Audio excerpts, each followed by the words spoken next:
ভারত সহ 4টি দেশকে কঠোর হুমকি দিয়েছেন যুক্তরাষ্ট্রের প্রেসিডেন্ট ডোনাল্ড ট্রাম্প। ব্রিক্সের 5 দেশ ব্রাজিল, রাশিয়া, ভারত, চীন ও দক্ষিণ আফ্রিকা আছে এই হুমকির আওতায়। ট্রাম্প সম্প্রতি ঘোষণা করেছেন যে ব্রিক্স দেশগুলো যদি মার্কিন ডলারের বিকল্প কোনো মুদ্রা তৈরি করার চেষ্টা করে তবে তাদের পণ্যের উপর 150% শুল্ক আরোপ করা হবে। ওয়াশিংটনে রিপাবলিকান গভর্নর্স অ্যাসোসিয়েশনে বক্তব্য দেওয়ার সময় তিনি বলেন, ব্রিক্স রাষ্ট্রগুলো আমাদের ডলার ধ্বংস করার চেষ্টা করছিল, তারা একটি নতুন মুদ্রা তৈরি করতে চেয়েছিল।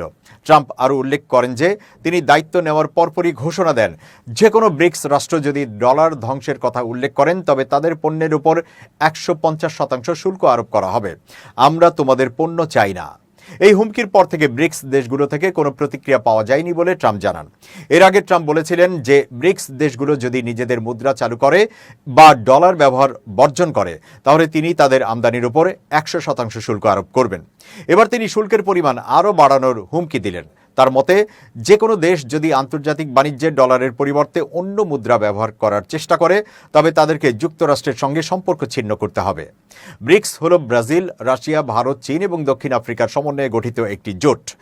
এই জোট বিশ্ব অর্থনীতিতে মার্কিন ডলারের আধিপত্য চ্যালেঞ্জ করার জন্য বিকল্প মুদ্রা চালুর বিষয়ে আলোচনা করে আসছে।